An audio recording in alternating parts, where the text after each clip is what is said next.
Hola, ¿ya estamos?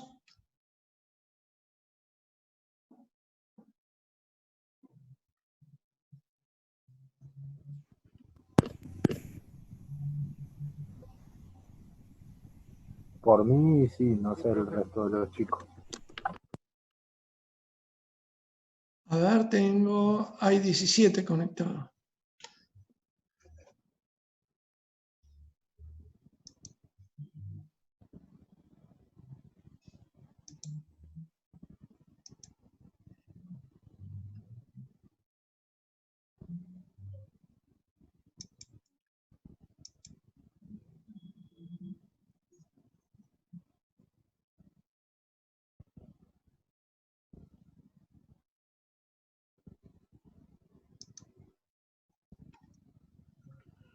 Bueno, ¿falta alguno?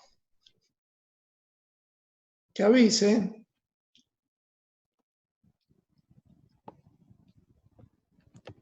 Yo también ya estoy, profe.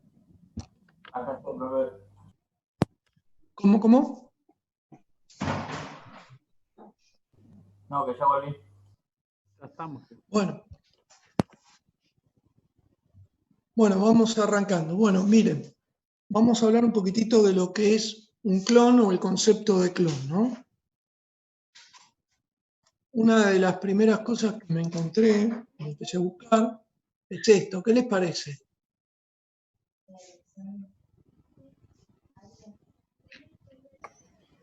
Para mí que la foto está trucada. Contratrucada, bien en espejo. En forma de espejo, sí. Muy evidente que es en espejo. Bueno, entonces uno a veces por ahí, cuando empieza a buscar en internet, empieza a encontrar cosas que no tienen nada que ver con la realidad. Entonces, el consejo es, ahora después en esta segunda parte van a ver que yo les voy a poner artículos de revista. Entonces, cuando ustedes encuentran alguna publicación, tiene que haber una cita bibliográfica y uno puede ir a la fuente y ver la investigación que se hizo con respecto a eso. Bueno, esto sí es un clon. Igual les quiero empezar a mostrar algunos detalles. Fíjense de estos dos clones. Pequeño detalle de la mancha en la frente. Acá van a observar exactamente lo mismo, que hay pequeñas diferencias, sobre todo en el pelaje, ¿no? En algunos casos salen bastante parecidos, pero miren, este caballo y este caballo no son exactamente iguales. Y cuando uno empieza a mirar en detalle va a ver, ¿no? Hay fotos del jugador este de polo Cambiaso con la cuartetera, con los 6 clones, y uno los puede ver y van a ver que hay pequeñas diferencias en los animales. En general se parecen bastante. Y la pregunta es, si son un clon, ¿por qué no son idénticos? Puede ser que sea también por eso que vimos de la varianza ambiental, capaz, o algo así. Bueno, eso que dijiste, sí, tenés razón. ¿Por qué? Porque en realidad, ahora vamos a ver un poquitito cómo es la técnica, pero por más que yo tenga el mismo genotipo, o sea, los genes del individuo, ya el medio ambiente es distinto. ¿Por qué? Porque si yo lo puse en el útero de la misma madre, pero esa madre ya no tiene la misma edad, entonces no es lo mismo el útero de una yegua de 5 años que de una yegua de 10, que una yegua de 12 años. Ese útero va cambiando. Entonces ese medio ambiente ya no es el mismo. Esa sería una de las razones. Y ahora vamos a ver algunas más. ¿Alguien hizo clonación alguna vez?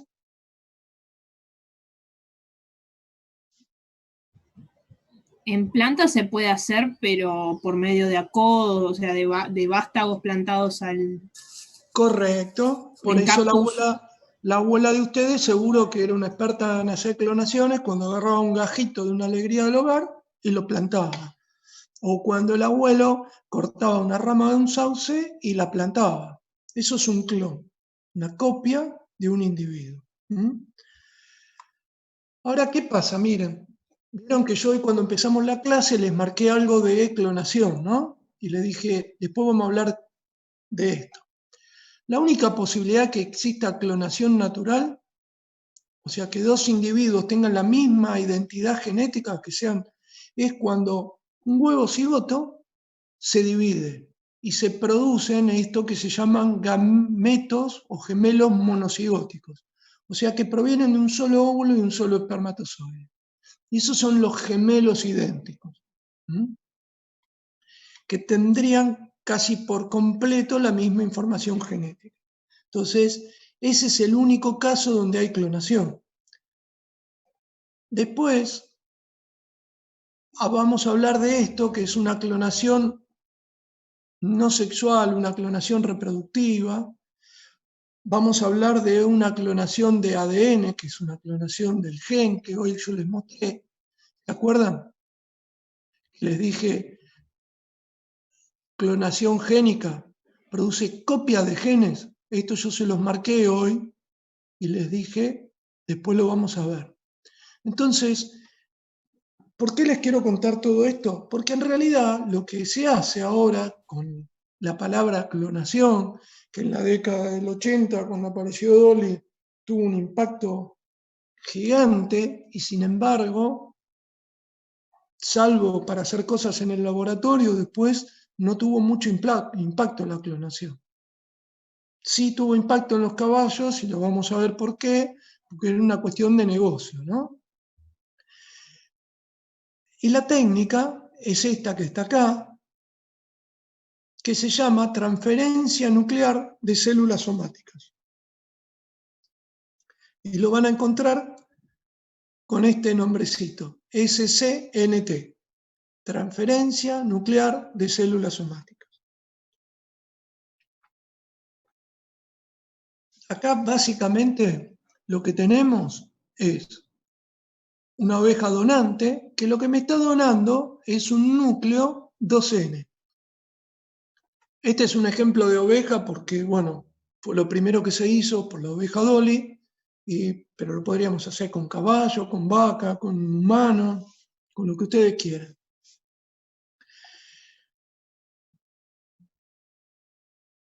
Acá hablan de un ovocito de una oveja adulta, o podría ser de tejido de piel, que se llaman fibroblastos. Cualquiera de las dos cosas va a cumplir la misma función, ¿no? Entonces, ¿qué es lo que yo voy a hacer? Voy a sacar de la oveja que quiero hacer, por ejemplo, saqué tejido de la célula de la ubre. Tiene un núcleo 2N. Un ovocito que es N. Y yo lo que voy a hacer es, a este ovocito le voy a sacar el núcleo o el pronúcleo femenino. Entonces me va a quedar un ovocito sin ninguna información genética. Cuando le doy una descarga eléctrica, lo que hago es que se fusionen estos dos. Ahora igual después lo vamos a ver con más detalle. Y a partir de ahí, como reconstituyo el número 2N, si yo lo pongo en un medio de cultivo adecuado, puede empezar a hacerse el desarrollo celular y con esto lograr, ¿qué cosa? Que se desarrolle un individuo si lo implanto en una hembra receptora. Y me va a aparecer una oveja clonada y fíjense en que el fenotipo de este individuo es igual al fenotipo de este y no tiene nada que ver con la madre. Bien.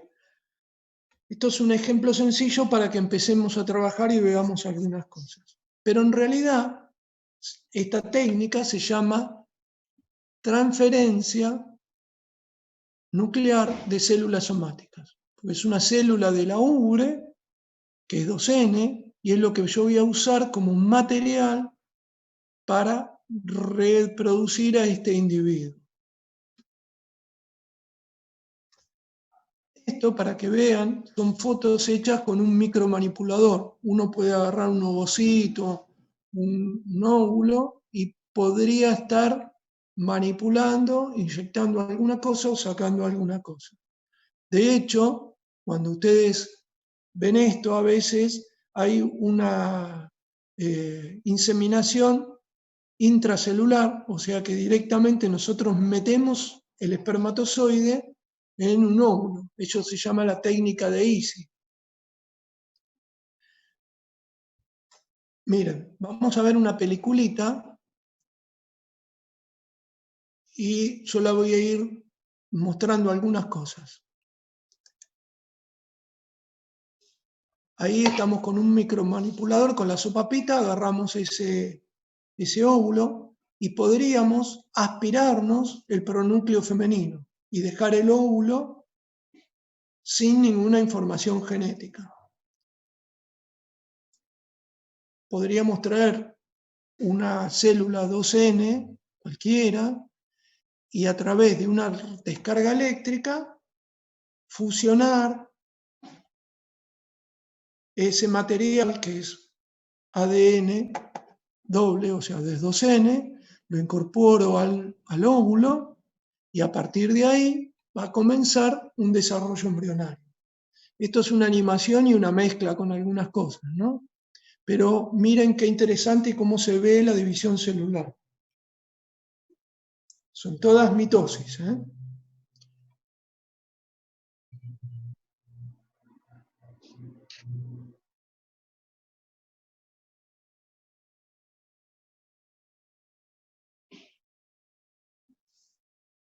A partir de todas estas mitosis vamos a llegar a los distintos estadios embrionarios, mórula, blástula, y yo voy a elegir, cuando ya llega a un determinado desarrollo, transferir ese embrión que tengo en el laboratorio a una oveja, una madre receptora, y que es la que va a ser durante todo este periodo la gestación.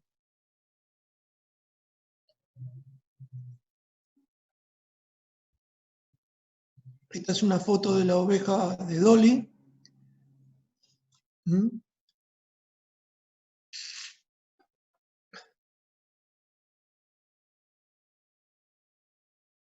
Bien, ahora que vimos esto, les voy a mostrar unos detalles para que vean en la película.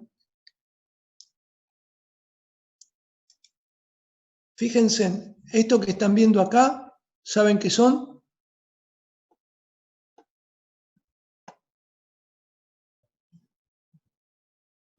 Los orgánulos de... ¿Cómo? ¿Orgánulos son? Sí, mitocondrias. Ah. Específicamente Ahí están, sí, son se las ven. mitocondrias. Y si se fijan qué pasó en la película, cuando yo me llevo ese pronúcleo femenino, todas estas mitocondrias tienen un ADN que se llama ADN materno. ¿Vieron que cuando hacen genética y dicen, no, usamos ADN mitocondrial para seguir la herencia materna? ¿Por qué? Porque dentro del óvulo lo único que va a quedar siempre es el ADN mitocondrial que tenía la madre. Entonces, si yo no estoy usando el mismo óvulo, ya ese embrión va a tener una información genética que no es igual a la que él tenía en sus células originales. Yo me llevé todo el ADN que estaba en el núcleo, ¿correcto? Pero no el ADN mitocondrial. El ADN mitocondrial es el que estaba en la madre, que en este caso es en el óvulo, ¿no?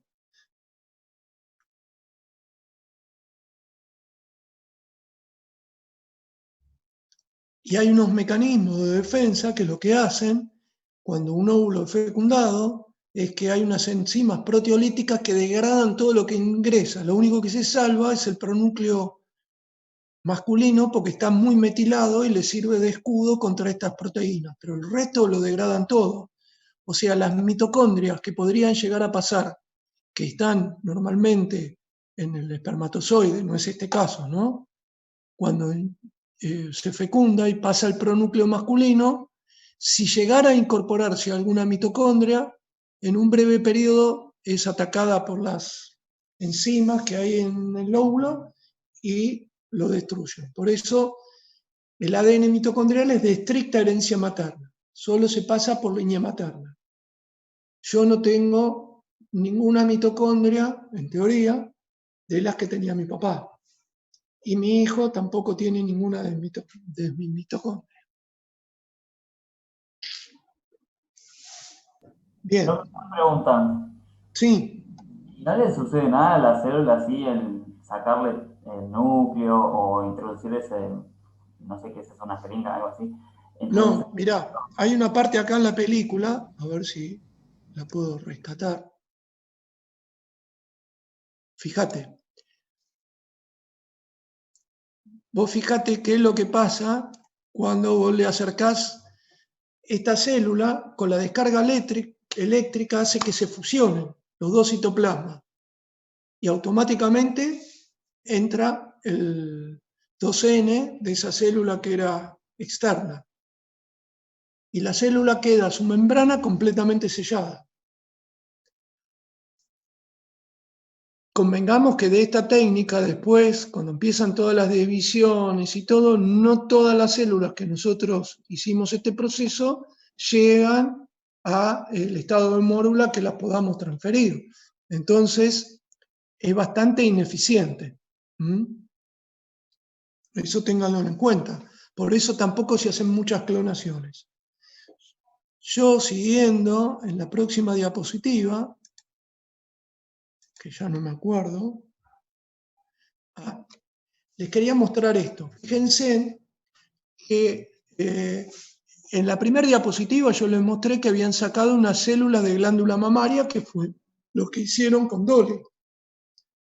Pero en este caso, en equino, era un caballo que se hizo un clon, y fue el primer clon que se hizo. ¿Por qué? Porque este caballo era campeón de varias carreras, 2 veces campeón mundial de carreras de resistencia, y ganó muchísimas carreras más. Pero era un caballo que estaba castrado. Entonces, usaron esta técnica ¿para qué? Para generar hijos de él y tratar de recuperar esos genes y que no se pierdan. Si no, no había manera de reproducirlo. Entonces, ¿qué hicieron en este caballo? Sacaron células de piel y se hacen algo que se llama, con cultivo celular, que se llaman fibroblastos. O sea, son células de piel cultivadas. Y se sacó el pronúcleo, que es 2N, de este caballo, y se insertaron en un óvulo, y en este caso, fíjense, usaron una técnica de microinyección. O sea, es como aplicar una inyección en la célula.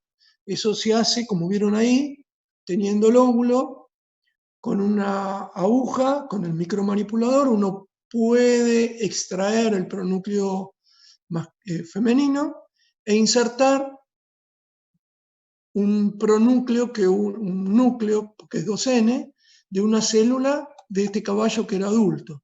Como reconstituyo el número 2N, a partir de ahí, en esta célula, que el óvulo es una célula pluripotencial, o sea que puede reproducirse, empieza el desarrollo embrionario normal.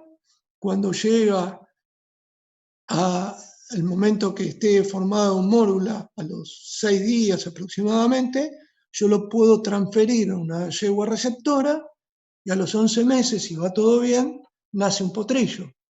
Bien, en este caso se hizo así porque era una manera de tratar de reproducir este animal.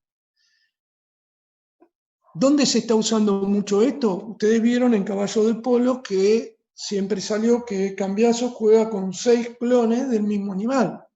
¿Por qué? Porque es una yegua que para él es espectacular, la cuartetera, y la hizo clonar. Mucha gente, árabes o gente que tiene dinero, puede llegar a comprar caballos clonados como la cuartetera u otros. Bueno, tienen unos valores ideales. Por eso en ese caso ustedes van a ver que hay mucho de este negocio de hacer clones, que son clones entre comillas, porque ahora ustedes están viendo que ya hay parte de la información genética que estaba en este caballo que ya no va a estar en los hijos.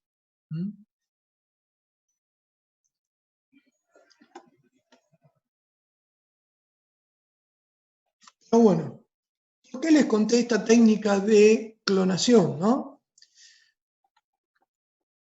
Voy a anotar acá para que vean algunas cositas. Fíjense, este trabajo fue publicado, bueno, no tengo la cita justo, pero el 20 de septiembre de este año, en la revista Nature. Y usaron una técnica de transferencia nuclear de células somáticas, que es lo que acabamos de contarles a ustedes, por un lado, y por otro lado, usaron la tecnología del CRISPR-Cas9. O sea, hicieron una edición génica. Esto fue hecho en caballos y lo que hicieron fue editar el gen de la mioestatina.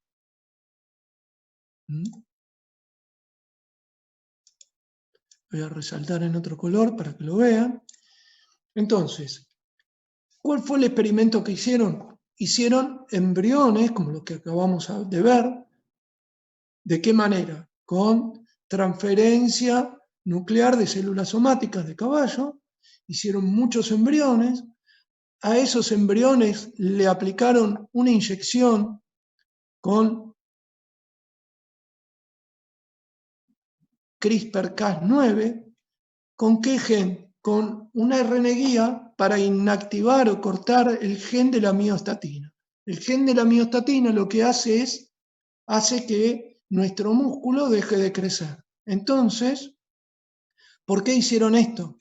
Porque suponen que van a generar un caballo que va a tener mayor cantidad de células musculares, mayor cantidad de fibras de células musculares, y por lo tanto va a tener más músculo y va a poder correr o más rápido o va a tener más resistencia en la carrera. ¿Correcto? Bueno, ahora voy a borrar esto y les voy a hacer un comentario. Embriones.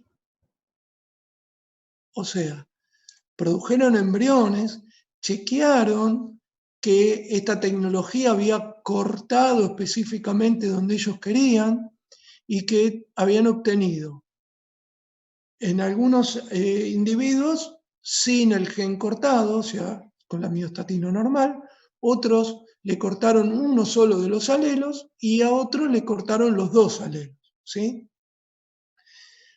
Si yo les pregunto, ¿hay caballos editados genéticamente? Todavía no. Lo que sí hicieron fue embriones, pero no siguieron implantando estos embriones para ver qué pasaba con los caballos. ¿Está más o menos claro? ¿Qué dudas se le genera con esto? No, que para mí se puede generar un sobrecrecimiento si se le detiene, o sea, si se le quita el tema del crecimiento del músculo y se le hace como más grande, también cuando crezca el caballo dentro del útero va a ser muchísimo más grande que el útero de la hembra. Sí. Avísame cuando venía. Profesor, no necesariamente, porque podría usar úteros de otras yeguas. Por Consideremos ejemplo, que un caballo, un SPC, o sea, un sangre puro de carrera, es un caballo muy delgado, que en una madre, que se llama percherona, es un animal muy grande. Exactamente. Que no habría problema. Si total Bien. la yegua receptora es solamente receptora. Perfecto. O sea, fíjense, igual yo creo que todo esto se detiene porque hay muchas cuestiones de legislación, de ética. ¿Y qué pasa? Nosotros no sabemos si los individuos que son de este tipo, ahora yo les voy a mostrar una foto, qué es lo que pasa con otras cosas de esos individuos. ¿Qué pasa con la parte cardíaca? ¿Qué pasa con los aplomos? ¿Qué pasa con la parte reproductiva? Entonces, a ver, este trabajo es muy interesante. ¿Por qué? Porque combinaron dos técnicas y hasta donde ellos probaron, corta donde ellos querían que corte, inactivaron de la manera que ellos querían que inactive, pero tampoco siguieron en el desarrollo embrionario. ¿Por qué? Porque podríamos generar unos caballos con serios problemas. Es grave, no porque en definitiva son caballos y de última los descartamos. Es como si fueran ratones de laboratorio. ¿Correcto? Entonces, acá podríamos empezar a pensar un montón de cosas, como pensaron ustedes, que están muy bien, de cómo solucionar algunos problemas técnicos, decir, bueno, usamos yeguas grandes. Igualmente habría que ver si durante el desarrollo embrionario esta miostatina empieza a actuar o empieza a actuar más de adulto. Que en realidad yo me imagino que durante el desarrollo embrionario no habría problema, pero sí después cuando son los animales adultos. Claro, pero la única forma de comprobar eso es producir un animal. Exactamente. O sea, hacer que un animal crezca y ver, o varios animales para tener un nene más grande y ver si reproductivamente son factibles. Perfecto. Ahora yo les voy a mostrar alguna cosa. También tenés el tema de la protección animal, que a veces si se enteran también pueden hacer quilombo y todo eso. Por eso lo paran también. También.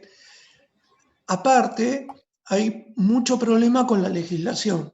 Lo que les quería comentar es que, por ejemplo, en España, este año autorizaron a trabajar con embriones humanos hasta el 6º día. ¿Por qué? Porque hay muchos intereses en hacer tratamientos sobre enfermedades, que ahora vamos a charlar un poquitito sobre eso. A ver, alguien... No sé si alguien escribió en el chat. Ah, no, no pasa nada. Bien.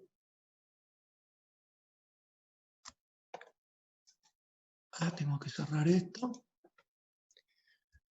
Bueno, pero este es un trabajo actualizado, les decía, del 20 de septiembre en una revista muy buena, y la información que nos dan ahí es bastante piola, ¿no? Ahora voy a intentar seguir con lo siguiente. Miren, tengo cosas que quiero mostrarles y después vamos a retomar este tema de nuevo. Esto es la página ArgenBio, que ustedes la pueden consultar, y fíjense, me están mostrando cómo se fue evolucionando el uso de transgénicos en Argentina y en distintas especies, soja, maíz y algodón. Fíjense, en el año 96-97, apenitas estábamos usando cultivos de soja. En el 98-99 ya fue un boom, estalló y se mantuvo en niveles muy altos la soja, ¿no? O sea, el cultivo de transgénicos en soja es de casi el 96% en Argentina. O sea, todo lo que cultivamos es transgénico. ¿Por qué? Porque se usa para consumo animal. El algodón empezó a subir también y fíjense en el maíz también. Todos estos transgénicos, acá tengo datos hasta el 2015, se usaron siempre para consumo animal. Bueno, estos son datos de más nuevos, pero bueno, más o menos representan lo mismo en 3 cultivos. Y fíjense en que ahora, ya en el 2017, 2018, 2019, le ponen cultivos transgénicos y antes organismos genéticamente modificados. Esto lo saqué de la página de ArgenBio. Fíjense en cómo cada vez están, de alguna manera, tratando de diferenciar bien lo que es un organismo genéticamente modificado de lo que es un transgénico.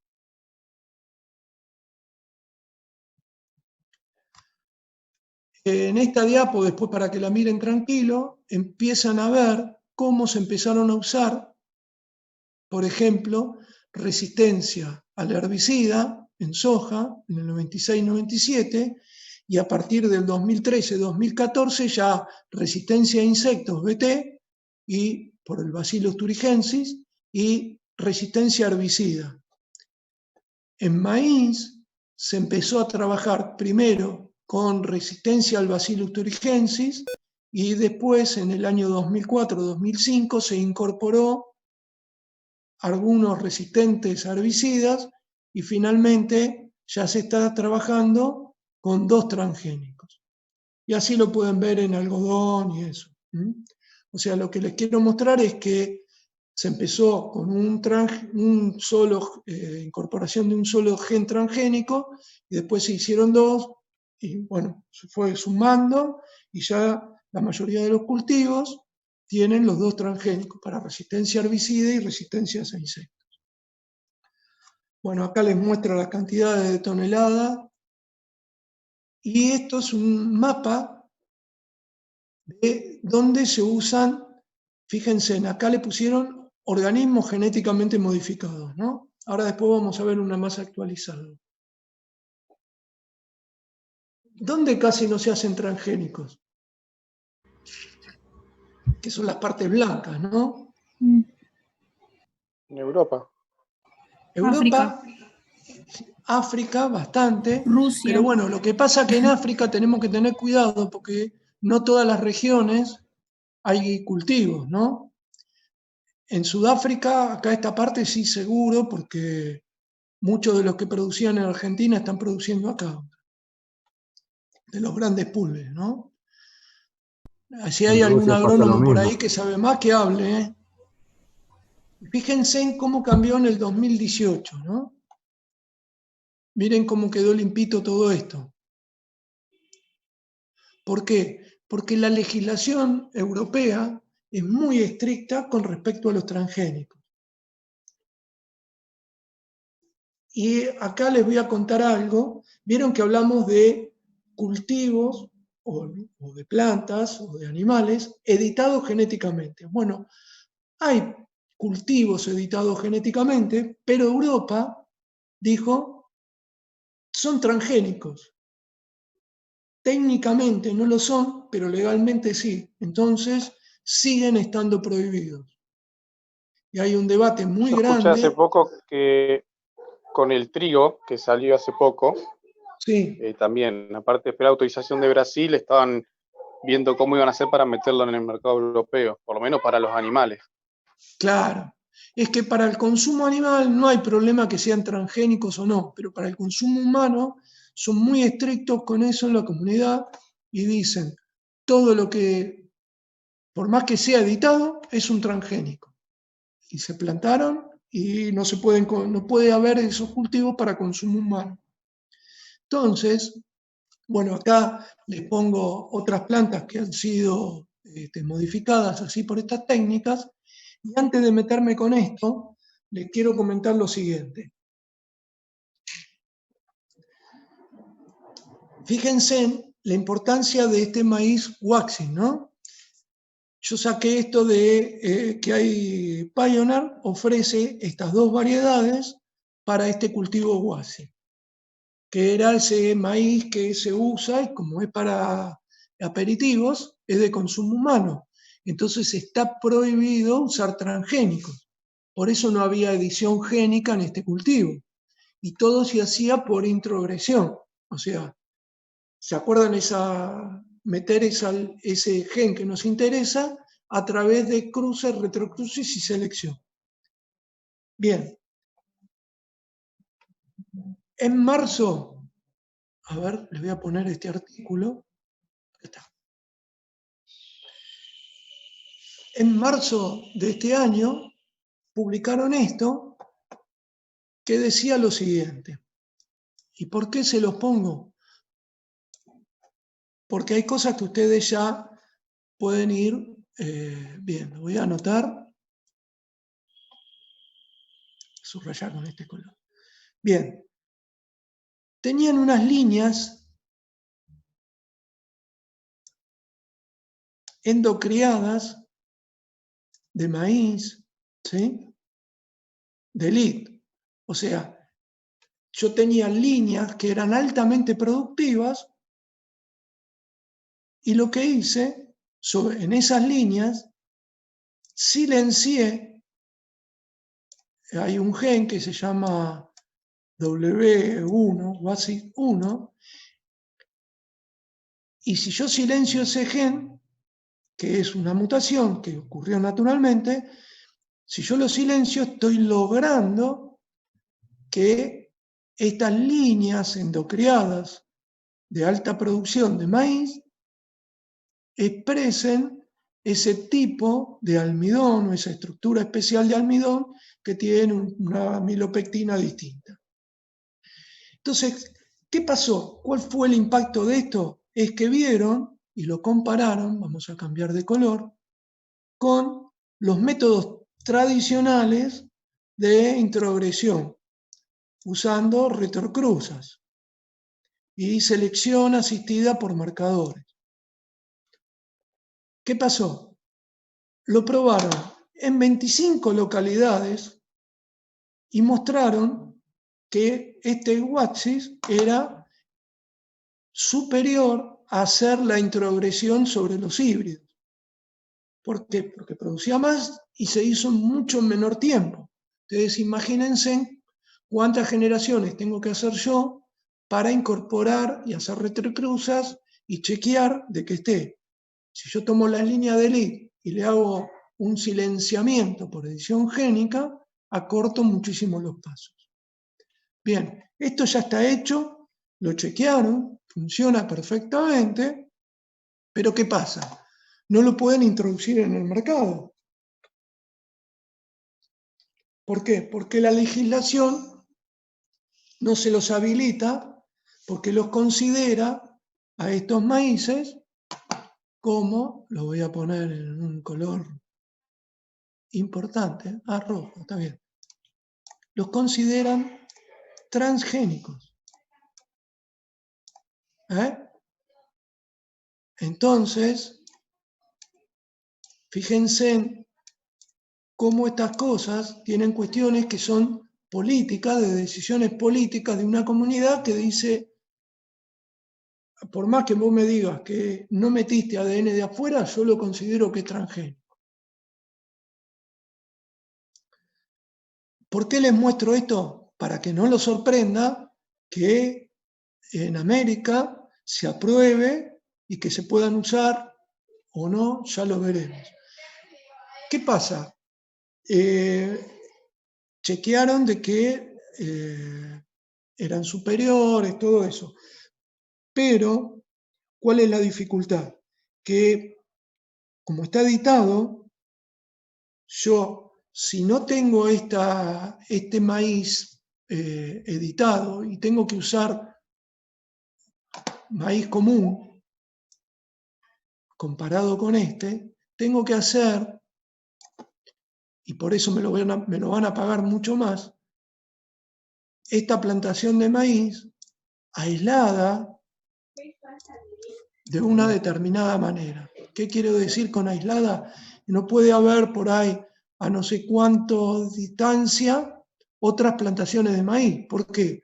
Porque si tengo una polinización o algo, cualquier gen que tenga acá para, por ejemplo, resistencia a herbicidas o a insecticidas, y me lo detectan acá, me van a decir, usted usa un transgénico. Entonces, ¿qué pasa? Estos cultivos requieren que o se siembren en distintas fechas para que no me coincida la fecha de floración, o que estén a una determinada distancia de otros cultivos, y por lo tanto es mucho más complejo hacerlo, y por eso tienen un sobreprecio. Si con esto de la edición génica me lo empiezan a probar, posiblemente se empiecen a hacer y se empiecen a usar mucho más de lo que aparece ahora y baje un poco el precio. Va a bajar el precio, pero va a ser más fácil de producir también. ¿Correcto? ¿Quedó más o menos claro esto?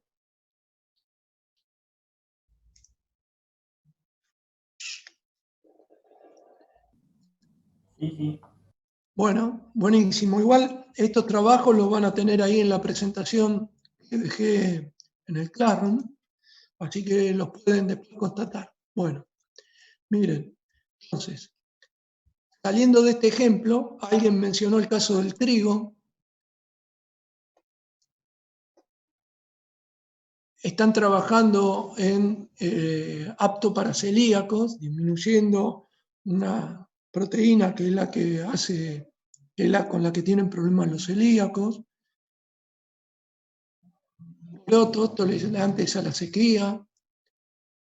Naranjas resistentes al HLB, ese virus que está complicando bastante. Mandioca, bueno, yo mucho de eso no sé. Resistencia a la lechuga al calor y a los efectos del cambio climático, y con el que van a escuchar rápidamente algo y que va a salir en poco, porque están trabajando mucho en Estados Unidos y en China, con respecto al arroz, por el tema de que, bueno, con tantas lluvias, en el momento que lo tienen que cosechar se les complica.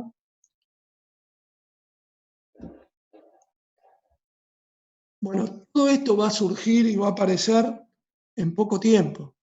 Por ahora son todos trabajos de investigación, no hay nada comercial por el momento, pero no sé durante cuánto tiempo, ¿no? Bien.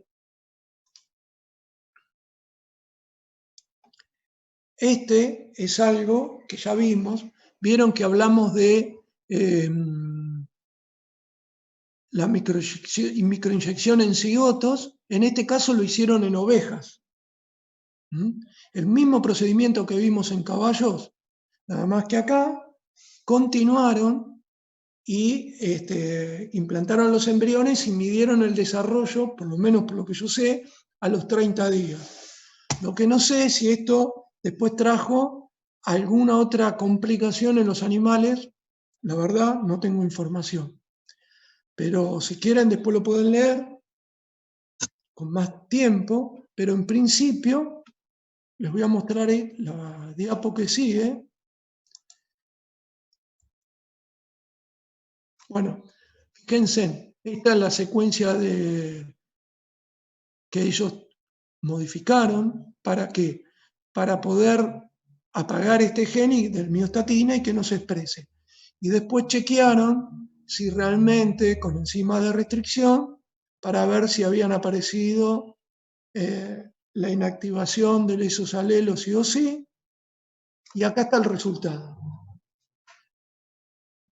En este caso, fíjense, este es el cordero que tendría el fenotipo de tipo salvaje, y este, que está como más rellenito, tanto en la paleta como en el cuarto trasero, con el silenciamiento del alelo de miostatina. Esto está publicado, bueno, ahí tienen después la cita, la pueden directamente clicar y van al artículo en revistas que son buenas, ¿no? PLOS ONE son revistas top. Esto está hecho en Uruguay. Bueno, el de caballos está hecho acá en Argentina, ¿eh?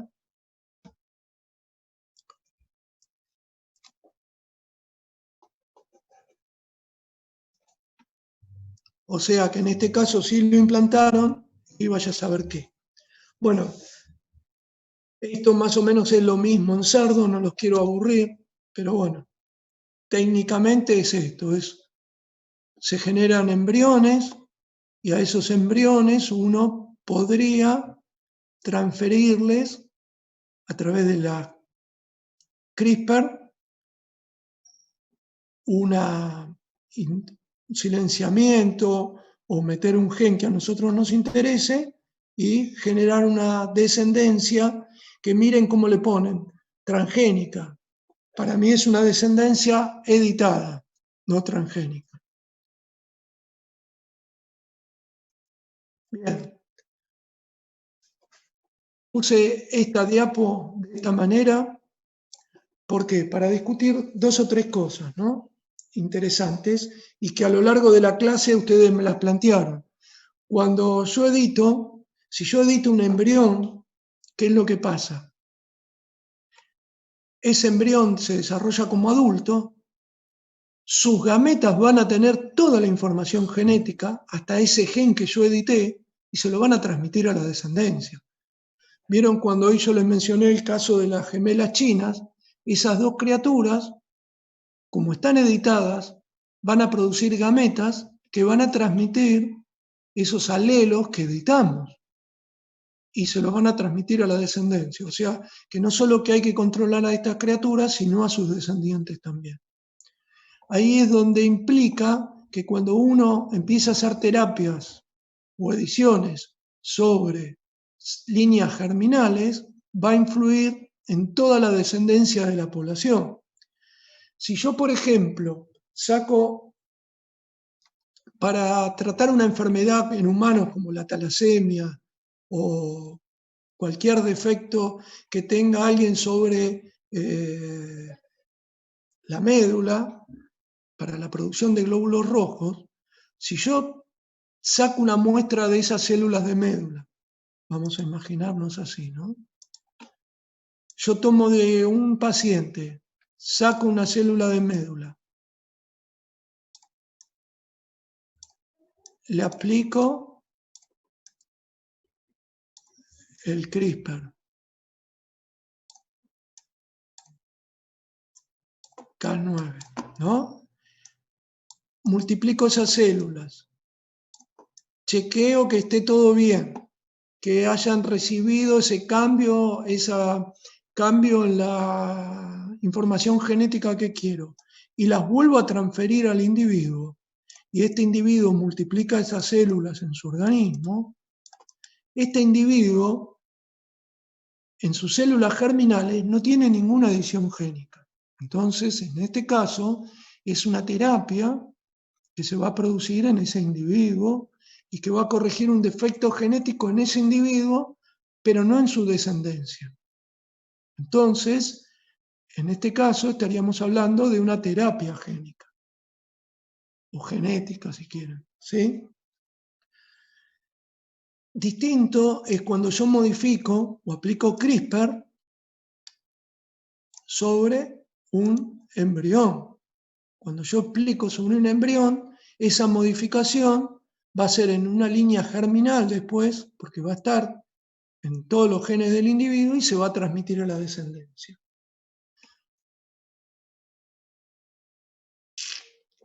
¿Quedó clara esta diferencia?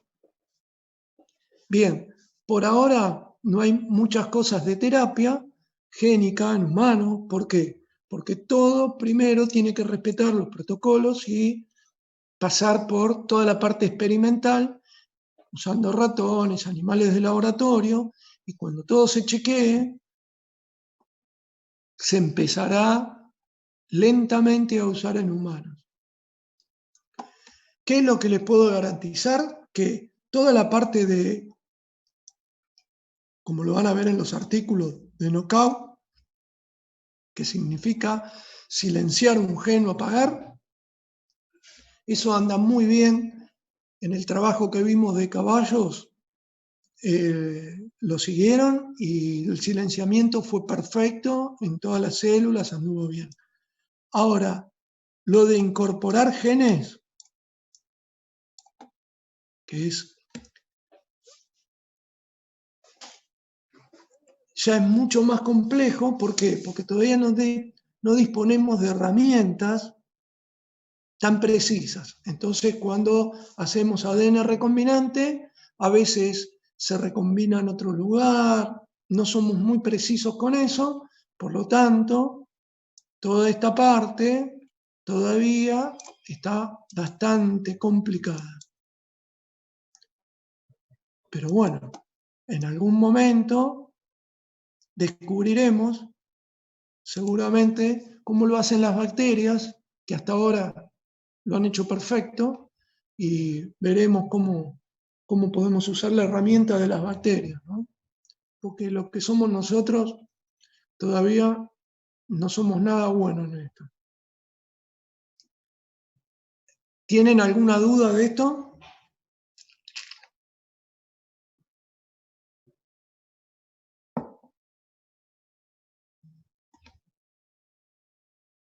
Bueno, si nadie quiere preguntar, sigo. Voy a borrar. Bien.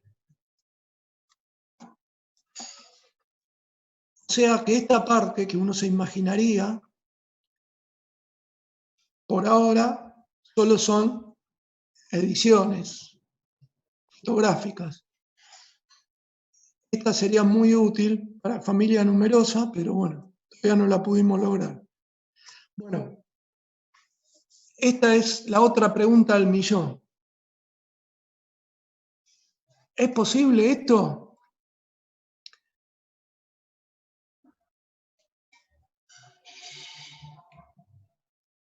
Hubo que sí, que no. Bueno, vamos a empezar. Yo creo que influye mucho ahí el ambiente. Influye mucho el ambiente. Vamos a tratar de solucionarlo de la mejor manera posible. Bueno, les cuento qué cosas podríamos hacer nosotros, ¿no? Y podríamos, de alguna manera, usar las metodologías tradicionales. ¿Y cuáles serían las metodologías tradicionales? Por ejemplo, podríamos pensar, voy a anotar,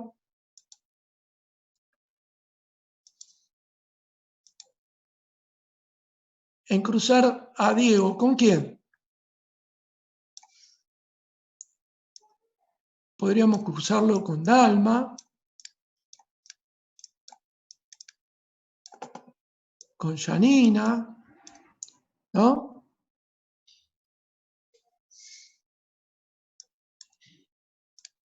Esta podría ser una metodología. Aparear, como lo hacemos con los animales, un macho que a nosotros nos interesa, buscar los genes, hacer apareamientos. Bueno, ¿qué desventaja le ven a esto? ¿O qué dificultades?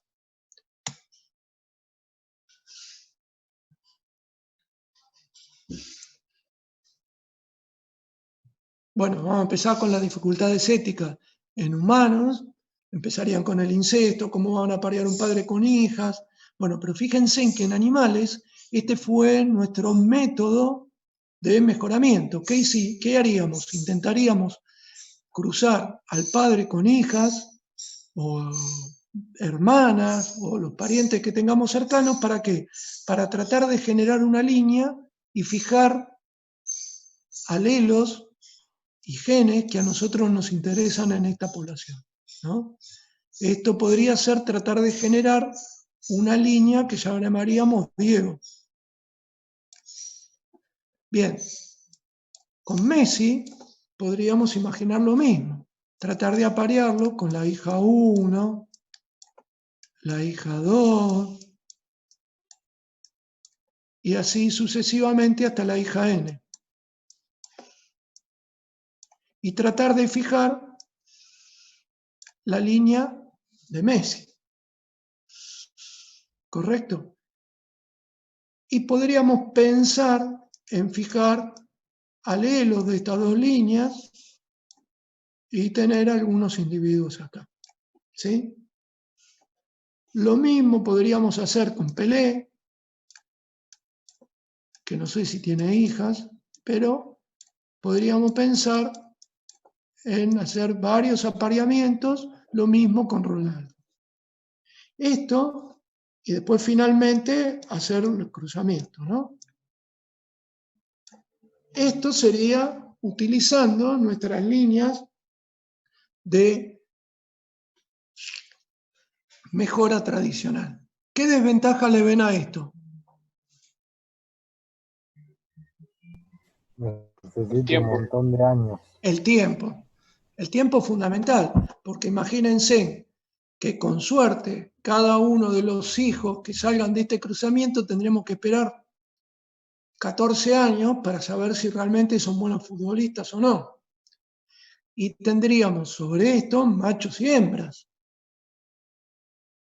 Y tratar de darle el mejor medio ambiente para que expresen, porque ustedes ya saben que el fenotipo es igual al genotipo más el ambiente. ¿Correcto? Entonces ponerle los mejores entrenadores, los mejores equipos de fútbol, bla, bla, bla, bla. ¿Está? O sea que este método de mejoramiento nos llevaría mucho tiempo por algo que ustedes ya saben que es el intervalo generacional. ¿Se puede hacer? Sí, se puede hacer. Bien, ¿qué pasa? Tendríamos algunas complicaciones, porque Pelé tiene 80 años y posiblemente se nos complique tratar de hacer muchos apareamientos. Salvo que hubiéramos tenido dosis de semen guardada para usarlas. De cuando era joven hacíamos extracciones y guardábamos millones de dosis de semen para poder usar. ¿Correcto? Entonces ahí recorrimos a una técnica reproductiva, pero fíjense que esa técnica es solamente una técnica para poder hacer un plan de mejora, pero no me va a cambiar ni la frecuencia de los genes, que lo hacemos con selección, ni la estructura, como vimos. ¿Se acuerdan que yo lo que puedo cambiar es el P chiquita o el Q chiquita, que son las frecuencias de los alelos? Estas frecuencias las cambio haciendo selección y tratando de que los alelos que son favorables para mejorar el fútbol aumenten su frecuencia. Ni sé cuáles son los alelos. Por otro lado, tengo la frecuencia de los genotipos. Hay genotipos que son más favorables para el fútbol. Por ejemplo, A grande. ¿Y esto cómo lo mejoro? Y con esto, haciendo apareamientos endogámicos. ¿Por qué? Porque aumento la probabilidad de que los descendientes de Diego y Dalma o de Diego y Janina, o de las otras hijas que yo tengan genes idénticos por descendencia. Entonces, o cambio la frecuencia de los alelos o cambio la estructura de los genotipos en la población, buscando aumentar la frecuencia de los genotipos homocigotas. ¿Vamos bien hasta ahí? ¿Quién se perdió con esto? Porque es como un resumen de la materia.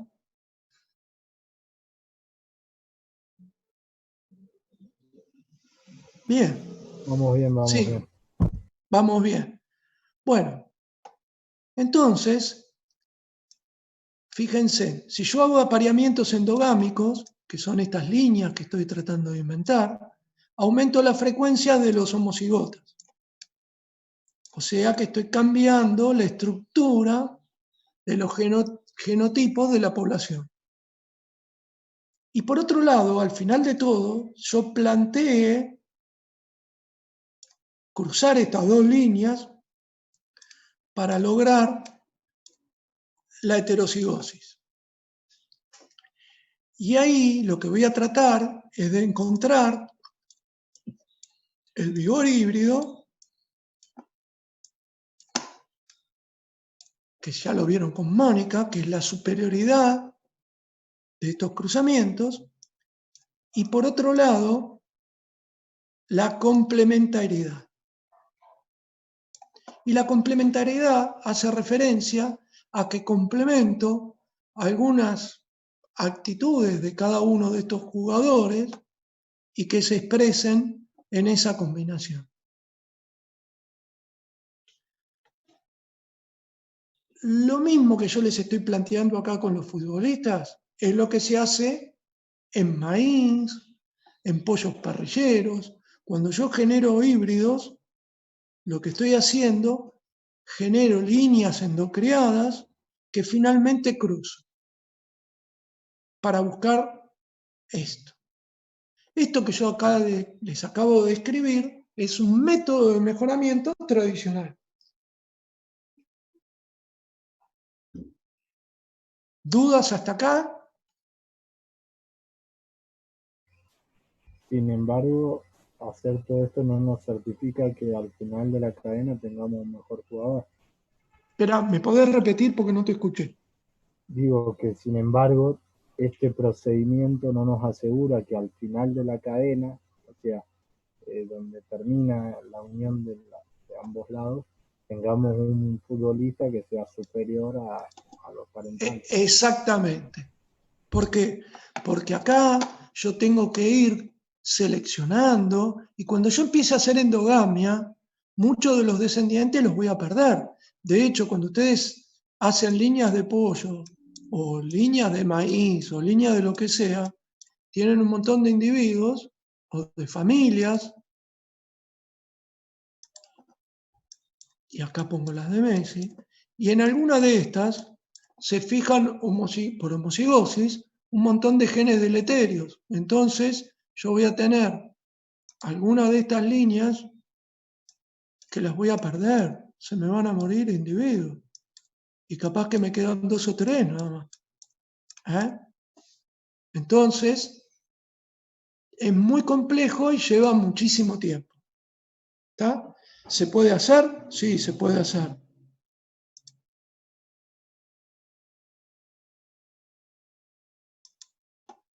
¿Está?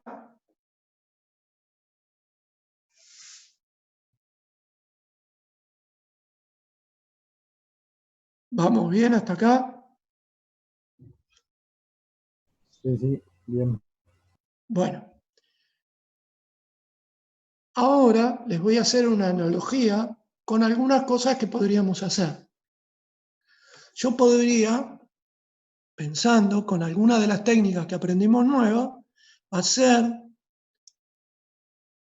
Uy, esperen que voy a cambiar el color. Transferencia nuclear de células somáticas de Maradona. O sea, sacaría una muestra de piel de Diego, eso lo inserto en un óvulo y hago un clon. Si a ese clon le doy el medio ambiente adecuado, podría tener muchos clones de Maradona. Lo mismo de Messi, lo mismo de Pelé y lo mismo de Ronaldo. Bien, si yo supiera y tuviera más información, podría incluso hasta modificar o editar algunos de los genes. ¿Hasta ahí van todos de acuerdo? Entonces, me evito, de alguna manera, de tener que hacer esos apareamientos entre parientes. ¿Por qué? Pues yo directamente voy a sacar clones. Bien, pregunta. Yo sacando células de Messi, ¿puedo hacer clones hembra de Messi?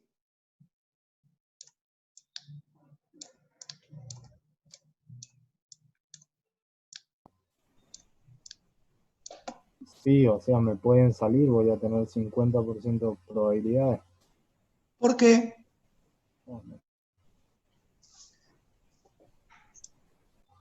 ¿Cómo es el genotipo de Messi con los cromosomas sexuales? Es XY. Claro, no voy a poder. Todos los clones, ¿cómo serían? XY. Bien. ¿A alguno se le ocurre algo de lo que aprendieron hasta ahora en genética?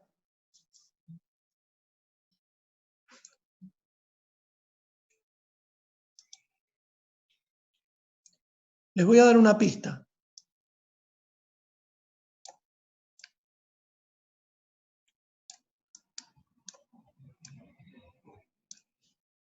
Ese rey, ¿qué era?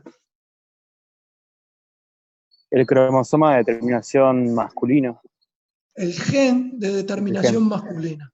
¿Se acuerdan?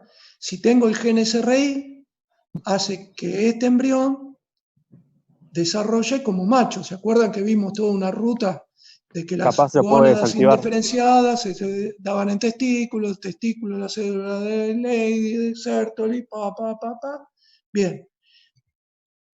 Si yo, con edición génica, noqueo este gen en este embrión, ¿cómo va a desarrollar? Va a tener X sí, pero va a desarrollar como hembra. Por default, si no está el gen SRI, directamente desarrolla como hembra. Después analizaremos si tiene problemas reproductivos, ya es otra historia. Técnicamente, nosotros esto lo podríamos pensar. Bien, entonces, ahora me voy a salir de esto y se los voy a llevar a la producción lechera. Yo tengo un toro que tiene un montón de hijas que son destacadas en producción lechera. Yo podría pensar en hacer esto. ¿Para qué? Para cortar todos estos tiempos que nosotros tenemos con las técnicas tradicionales.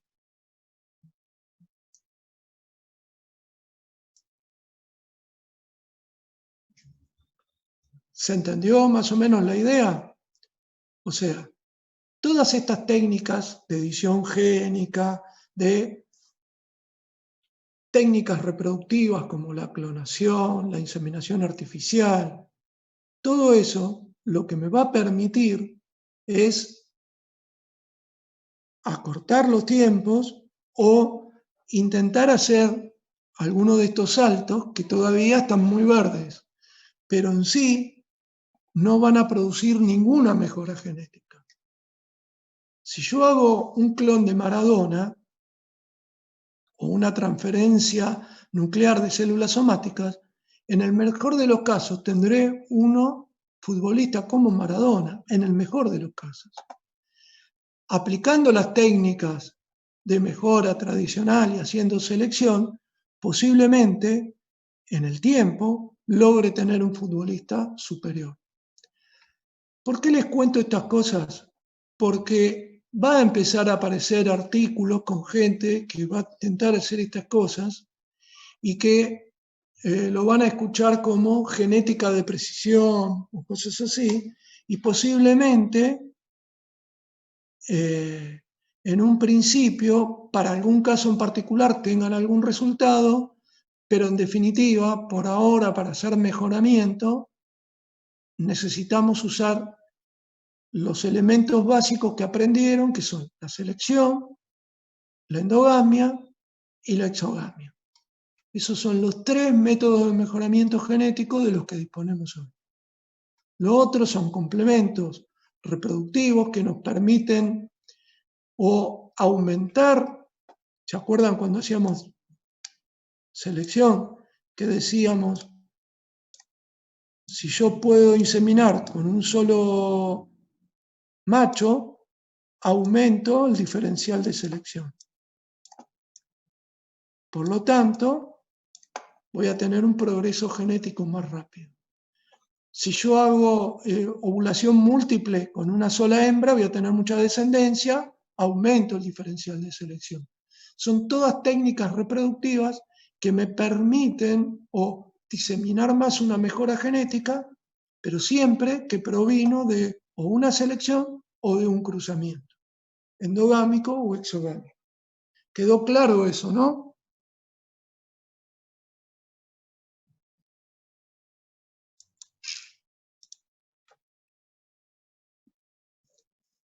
¿Dudas?